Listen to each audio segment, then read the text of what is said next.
Welcome to Full Magnitude. My guest today is author and prolific filmmaker L.A. Marzulli, who is basically a real-life Indiana Jones. He's done some amazing things, and he's here to talk to us today about the Pentagon UFO disclosure that just occurred and what he thinks is actually going on. Thank you for being on the show, L.A. Great to be here, thank you. He's just come out with a new movie, which is called UFO Disclosure, The Coming Great Deception and the Luciferian End Game. You can see it for free on his website, lamarzulli.net. So here's my question. As a Christian, I do believe there's probably other life in the universe, or that there could be. Okay. I don't know. I'm not God. But I get really suspicious by the nature of what we've heard about these things that everyone sees and has had encounters with. And so when you say that it's a Luciferian End Game and the Great Deception, what keys you into the idea that these might not be extraterrestrials in the first place? Well, I mean, that's a 3-hour conversation. I mean, it really is. Yeah, which is why we're here. The bottom line is this: when we read in the biblical prophetic narrative that Jehovah, the God of the Bible, is going to roll up the universe like a scroll. He's going to create a new heaven and a new earth. We either believe that. Is it literal? Is it allegorical? What are we really looking at here? In my opinion, as a frank supernaturalist, and I say this at conferences, if the United States is analogous to the entire universe, is planet Earth in Walla Walla, Michigan, Houston, Detroit, we have no idea where we are in this thing that we find ourselves in. No idea. Nobody has any idea of really how it began and where we are. All of these different theories, the Big Bang, and it evolved over billions of years, and cosmic dust, and somehow over millions and millions and millions of years, poof, mankind. I don't believe that for a minute. The Word tells us that He created all things. All things are held together by Him. He's before all things. He speaks. Jesus speaks everything into existence. He's preeminent in everything. He's the head of creation. He is the Creator. So I'm going with that. And as a born-again spirit-filled Christian for 41 years, it just gets deeper and deeper. And the deeper I go, the more I realize that I'm just like a kindergartner. I just kind of stand back in awe at what I'm seeing. So that being the case, if the universe, if we're in some sort of a holographic type universe, and I do not believe in the plurality of worlds. I don't believe in that. And what do you mean by plurality of worlds? Like there's somehow life on other planets, Zeta Reticuli, extraterrestrials coming in. Okay, yeah. Tell me why you don't believe in that. Well, the Fermi's paradox. If there's all these universes or I should say galaxies, not universes, galaxies with millions and millions, billions of planets, then why haven't we had contact? Right. Why aren't we hearing anything? Right. It's quiet. So it leads me to believe that we're looking at something else. Jacques Vallée, J. Allen Hynek, sort of the fathers of modern ufology, looked at what was going on, looked at the phenomenon and said, this looks more like something out of demons that would do it. Yes, I agree with that. They said that. So when we're looking at all this, these entities, they come in, they manipulate space, time, matter, and energy in ways that defy our physics. Both Jacques Vallée and J. Allen Hynek stated on the record that they thought these entities were actually interdimensional. Right. So I'm going to tell you a story, and I know you're going to know it, but people are abducted. When they're abducted, they go through walls, these entities appear, space, matter, time, energy is totally manipulated. So just walk right through the wall while they're sleeping. Okay. So in the guidebook of a supernatural, there's a story, right? And that story is this: there's a guy in a jail cell. He's chained to a wall. This entity appears in the jail cell. How does that happen? The chains fall off. The people that are with this guy they're asleep. They're like switched off. The door opens. He's not fumbling for a key. They walk outside. All the guards are asleep, switched off. They go outside. The prison door opens and he just walks free. Well, somebody, that entity that appears to that person in the jail cell, is manipulating space, time, matter, and energy. And when I tell that story at UFO conferences, people will go, well, gee, that sounds like an abduction experience. Yes. And I go, it's exactly like an abduction experience, except the angel that appears, the messenger that appears, the entity that appears, it's Peter that's chained to the wall in the jail cell. That's who it is. It's a good thing. It's benevolent. But it's the same type of deal where Peter's there, he's not sure he's awake or asleep, get your things. The people are all switched off. Roman guards fall on their swords if they fall asleep at their post. That's how that works. And that's why you don't fall asleep at your post. So the good entities, these powerful beings, manipulate space, time, and energy. Well, the fallen ones are doing exactly the same thing. And they're abducting people. And Jesus says something which is really interesting. He says, it'll be like the days of Noah when I return. And again, it's a 3-hour conversation. What differentiates the days of Noah from any other time? And it's the presence of these fallen angels coming down, grabbing the women, having sex with the women. And I realize if you've never heard that before, you got to go, whoa, where's that coming from? So do you liken then when people have these abduction experiences and they go somewhere else and there's like sort of sexual experimentation done on them for whatever purpose? Days of Noah. That's how you see it. It ties right back into it. Similar. It'll be like, not exactly like, but it'll be like the days of Noah. They're creating hybrids. It's the same old deal. Nephilim. Well, and then what's interesting is that like even like I live in Hollywood and there's like these billboards everywhere with like chimeras and stuff, I know. And so it seems like they're publicly starting to actually do Absolutely. it. And there's so many. Sweet Tooth, the Netflix 10-part series. That's what it is. Okay. Yeah, Sweet Tooth with the chimera. Yeah. Like the kid with the horns. So it's like and that's another question I want to get into is it's like, is the government in cahoots with them? But is there evidence that you've seen or just that suggests that there's a quickening going on, that this activity is increasing, not just because the government and the media are talking about it, but that it's actually on an increase? Who is the prince of the power of the world, of the air? Who is the prince of the power of the air? Who is the god of this world? The dragon. He raises people up. He gives them everything that we would ever want as human beings, but there's a price. How else would Biden be president? And that price is your soul. Yeah, right. I remember a few years ago when Lady Gaga came out and said, I gotta get out. She can't get out. She could if she wanted to, but she can't get out. You know, and there's a contract up there. I think that we're in the end times. I think we're in the last of the last days. I think it's ramping up in ways that I never thought I would see, but we're seeing it. Right. And I think this is the advent of the Antichrist. I think we saw it with COVID, the draconian measures that took place with the COVID thing, and now we find out, wait a minute, why are we doing this? That the model that everybody went with from England turned out to be completely bogus, totally fudged. Dr. Fiasco, why would we trust anybody like Dr. Fauci? I call him Dr. Fiasco because that's what he is. He's created it. Why would we trust anyone who would take the scalps of 5-month-old aborted babies and attach them to the backs of lab rats to see what kind of disease or whatever might grow on that? Why? I didn't know he did that. That's disgusting. He did. Yeah. It's University of Pittsburgh. Came out a couple of weeks ago. Bottom line is that is Dr. Mengele. Yeah, it is. There's no difference. There's no difference. A lot of what I see going on now is a continuation of the whole Nazi agenda. It is just very much seems so. apparent. Forthright. Yeah, it's forthright. And they were very occult at their very core. Operation Paperclip at the end of World War II. We took the intelligence community. We took their scientists in. Well, guess what was attached with them? Their agenda. Exactly. And they took us over from the inside. I think there was Totally a Trojan horse. Totally did it. Maybe that was intentional by whoever brought them over here, though. That they just basically left their host for a bigger host. You know. Well, we're here and we're in it, and the parallels that we're seeing now, in my opinion, are chilling. They parallel what happened in Nazi Germany under Hitler. Yeah, they really do. So, gosh, okay, I have so many directions and I have all these questions I want to ask, but like, do you feel like that it's going to come to a head in this country and that basically the constitutional safeguards that our founders put in place are going to be tested and we're going to see? Well, they are being tested. And I don't know when this is going to air, but the bottom line is if Arizona flips, and I believe it will, if Arizona, and I'm not a prophet, but I think Arizona will flip. Just logically, yeah. They called it with 20% of the vote in. It was like, what happened here? Who's pulling the strings? What's going on?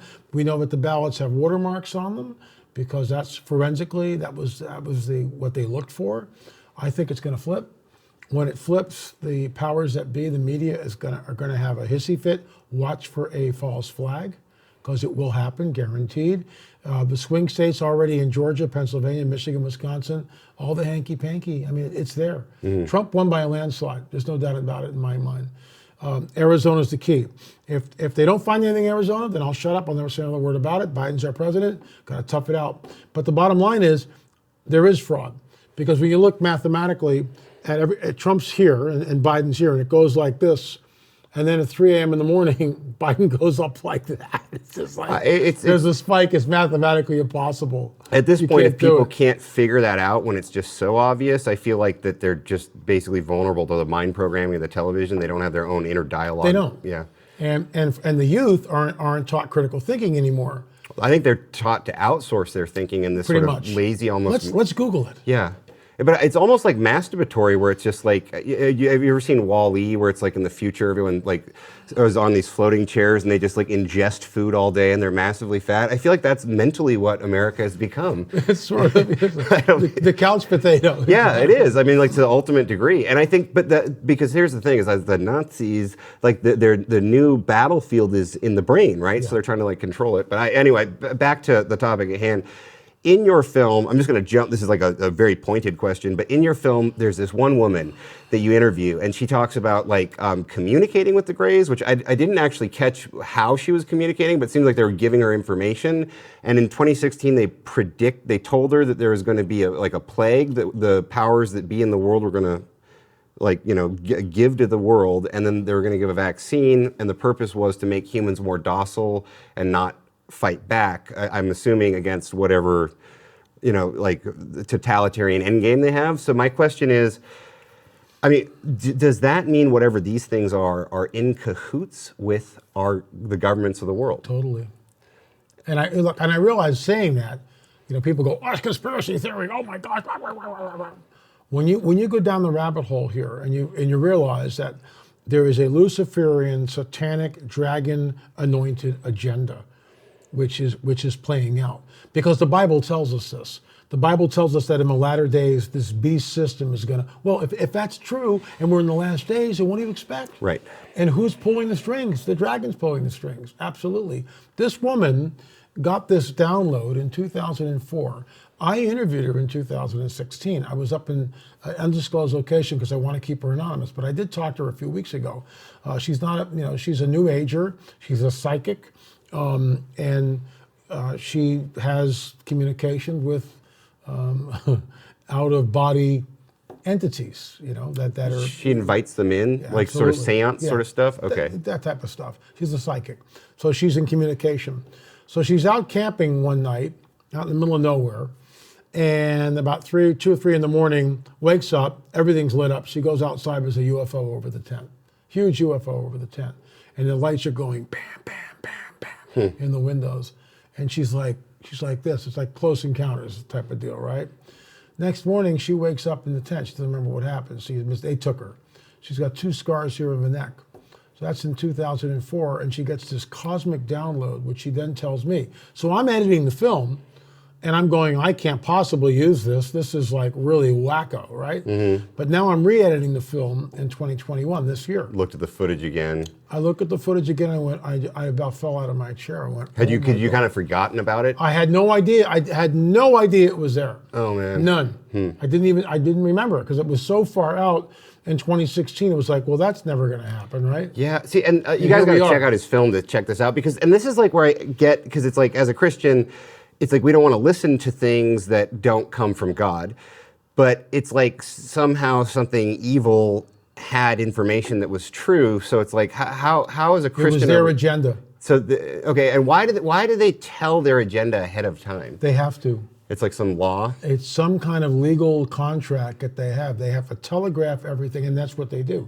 They telegraph it before they do it. Would that then necessitate that then our reaction to information is somehow sort of like a contractual agreement, like that if we don't oppose it, that then somehow we're agreeing to it? Well, that would be like default saying, well, since I'm not going to stand up and say no, I guess you can come in.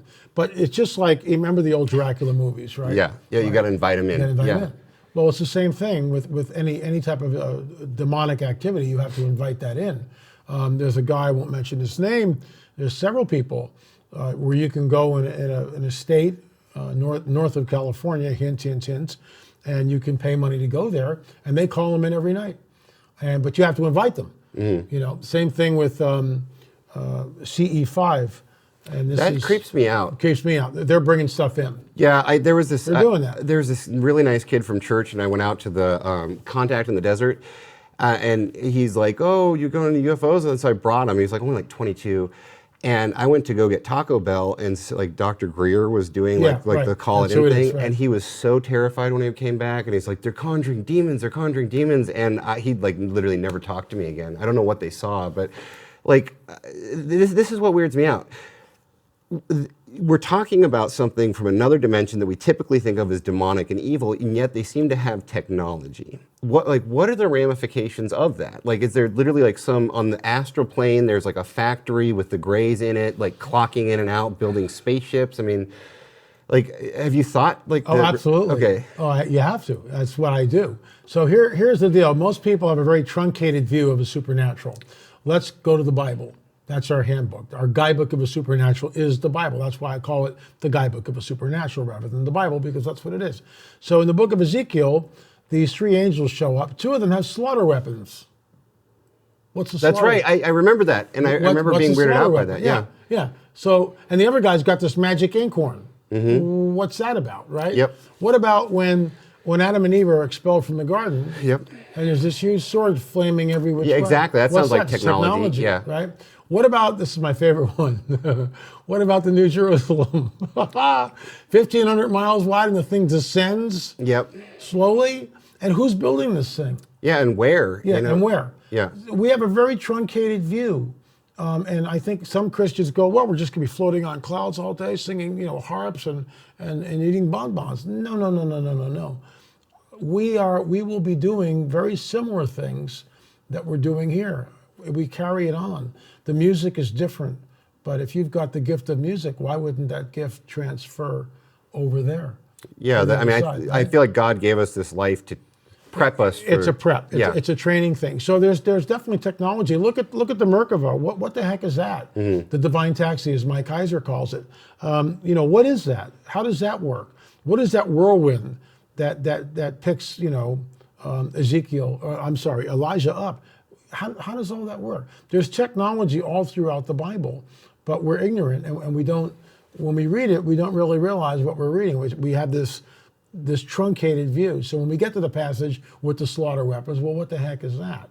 Or like, is it Abraham when God appears with like two angels and they just look like men, and then they go into is it Gomorrah, and they just like literally Sodom, and then they're like, oh, you got to get out of here, and then they literally just nuke it and it just explodes. How does that work? Yeah. So there's definitely technology. There's craft. When in the first chapter of Ezekiel, when the God of the Bible is riding on something, right, and they're moving like this, wheels within wheels, it's alive.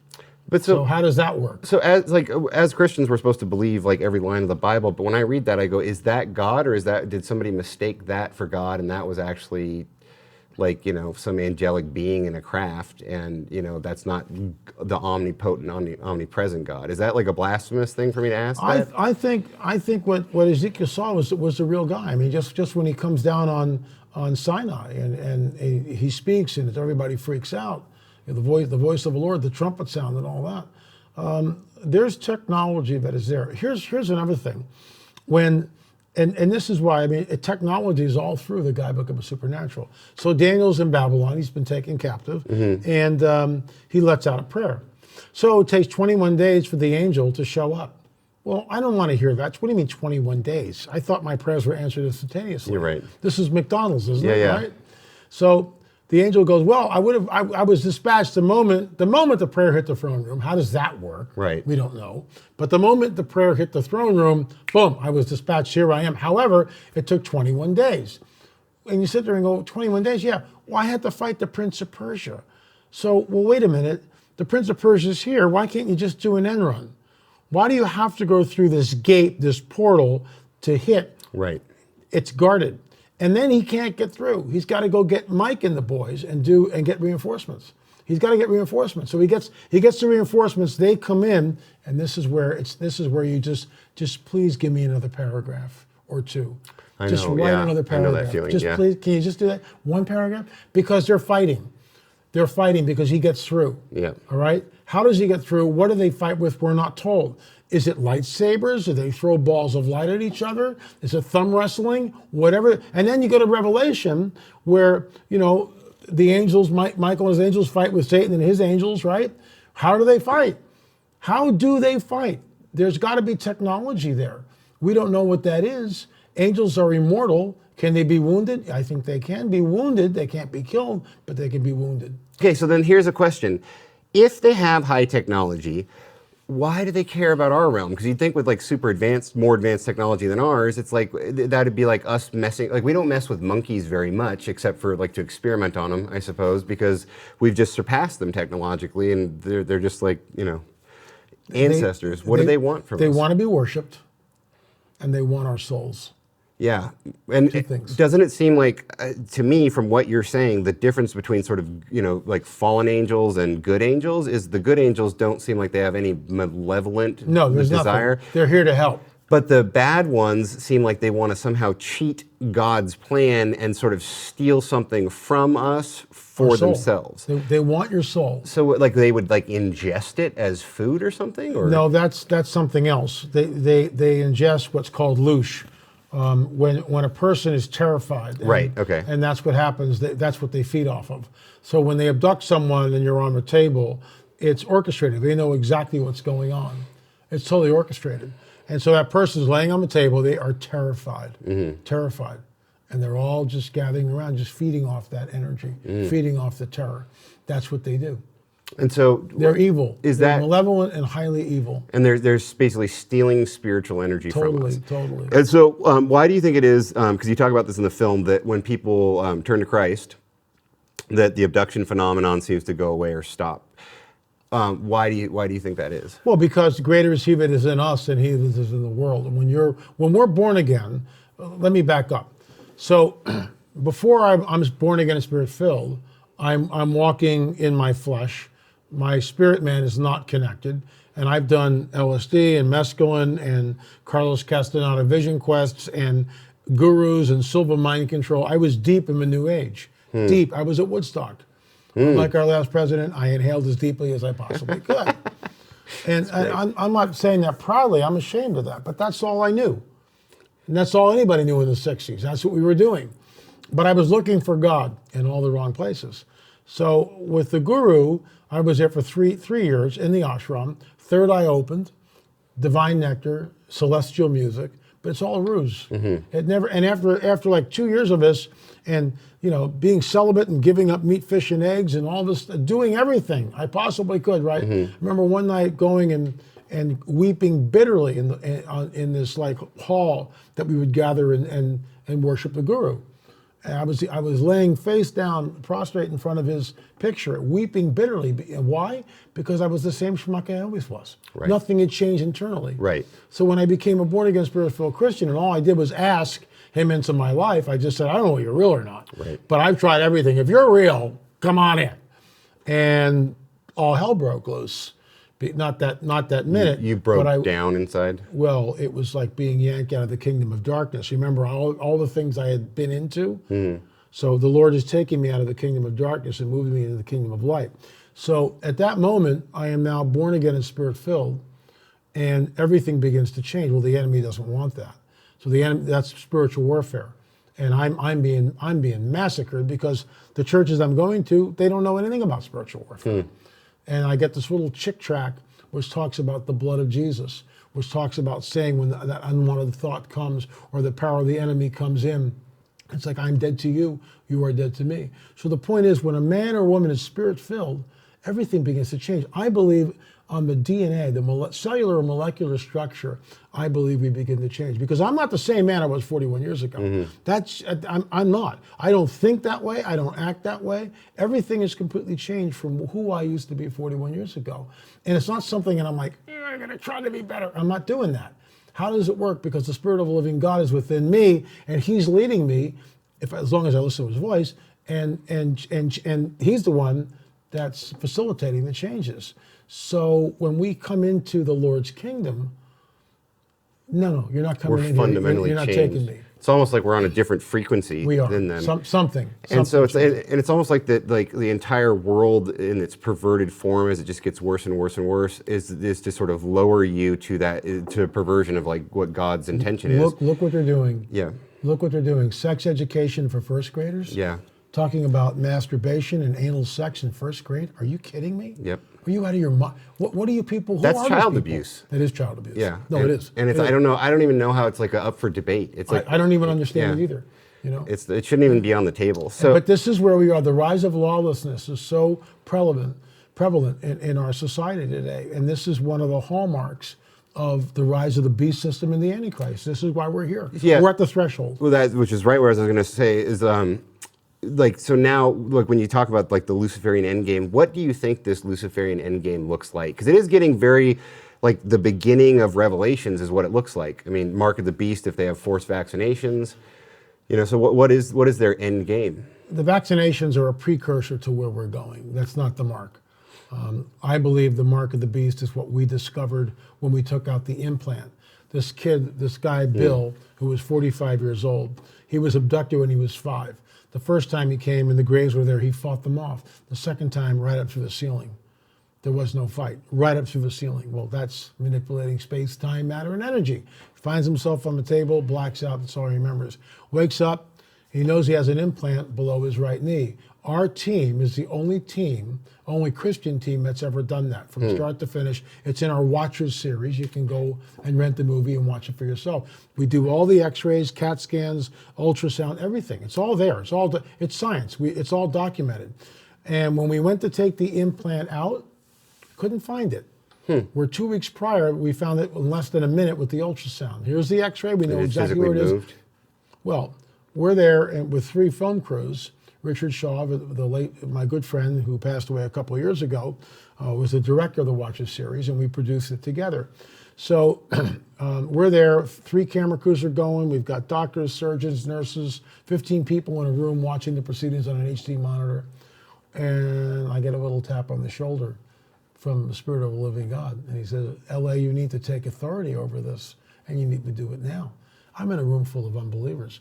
And this is what I mean by, as Christians, it doesn't matter where we are. If something is going down, we take authority over it in the name of Jesus because we have the authority. These other people who aren't born again and spirit-filled, not that we're arrogant, not that we're walking around like we're someone special, we're not. But when something is coming down, we have the authority in Jesus to say, no, we're not going here. We're not doing this. And that's what I did. My prayer was very simple. I'm in a room full of non-believers. I say, hey, I'm going to pray. I know it's going to sound strange, but I'm going to pray and I'm going to do it now. I didn't ask for permission. I don't need their permission as a believer. I'm going to pray because I know what's going on here because the Lord just told me to pray and I'm going to pray. So I did. And it was, Father, if there are forces cloaking this device, I pray that you would break your power and do it soon. Less than a minute later, the implant comes up on the ultrasound monitor like this. It like physically moves in? It just went like this. It was always there, but they were messing with everything. Messing with the electronics, we don't know. But all of a sudden it was there, and we took it out, and then we had it tested. Our team is the only Christian team that's ever done that. I truly believe with all my heart that is what the mark is. It's an implant. And so when they show up, when ET finally shows up, and there's a saying I coined a couple of years ago, we go up, they show up, because there's something, and I get it, people don't want to believe in the rapture or, pre, mid, post, believe what you want to believe. But I think with all my heart that something is restraining them from just manifesting. And when he is taken out of the way, that's when they manifest, in my opinion. So we go up, they show up, we go up, they come down. When they come down, they will say this: we are your progenitors. We created all life on this planet. We genetically manipulated Adam, early man, in essence. And saying that there are gods, essentially. Absolutely. We started the world's religions. We started the world's civilizations. Now at this critical juncture, we're back. And guess what? We'll give you free energy, take you off the oil stuff, and we have this little chip. It's a DNA upgrade. You're going to love it. DNA upgrade. And we're already there. Oh, you didn't take that vaccine? We're going to have to send people out to make sure that you take it. We're already there. We already see that anyone who doesn't want to take the vax is already being shunned and blacklisted and all this other nonsense. Wait a minute. You imagine if you don't take the mark? And that mark, that's how they're going to count you. You take it, it'll expand your lifespan 3 to 500 years, disease-free. And maybe this whole thing with COVID begins to mutate. So this little implant, don't worry, it'll completely. But the bottom line is, in the guidebook of a supernatural, i.e. the Bible, the only time you have this kind of severity in judgment where the judgment is so final, there's no grace, there's no mercy, is when the Lord deals with the Nephilim. And the Nephilim are a hybrid being between fallen angels and the women of earth, creating a hybrid known as the Nephilim. So in my opinion, and I was one of the first guys to ever say this, by the way, I'm boasting here, but the bottom line is when you take this mark, the reason why you wind up in the lake of fire and there is no grace and mercy, you become the seed of the dragon. We become, if you take it, you become the seed of the dragon, you become a modern day Nephilim. As in the days of Noah, so it will be when the Son of Man returns. I wish I was making this stuff up. It's what cracks me up. It's all there. Mm-hmm. It's all there, but until, you know how some things are just cloaked and they're not revealed, like Daniel, seal up this book until the time of the end. Now all of a sudden we read passages like when it talks about their seed will mingle with the seed of men, but they shall not cleave to them. Seed, it goes back to Genesis 3:15, which is the essence of the entire guidebook. It's the seed war between the seed of a dragon and the seed of the woman. The seed of the woman is the Messiah. The seed of a dragon eventually becomes the Antichrist. And guess what? You take the mark, you're taking that seed in you because that's what that implant is. And that's why you wind up in the lake of fire where there's no grace and mercy. Lake of fire, I have trouble with that. I don't understand eternal punishment. That really bothers me. Me too, yeah. But that's what it says. I don't understand it. You know, I kind of go to the C.S. Lewis thing where, you know, the great divide and all that. Maybe there's a second, third, fourth chances, but it doesn't seem like there is. It's none of my business. That's his business. My business is to spread the word about the kingdom and warn people about the coming great deception. That's why the film is for free. Right. So, yeah, which then brings me to the point of the Nephilim. Can I grab that skull and bring it over here? The big one. Yeah, you went down to Peru with Brian Forrester, and you did genetic testing on these things. And it's just so interesting to me that you're like keyed into these two things. So this thing is the skull, basically, of what you believe is a Nephilim, right? Correct. See the rest in part 2, Proof of Nephilim on Earth with L.A. Marzulli. And be sure to watch L.A.'s film UFO Disclosure, The Coming Great Deception, and the Luciferian End Game at lamarzulli.net.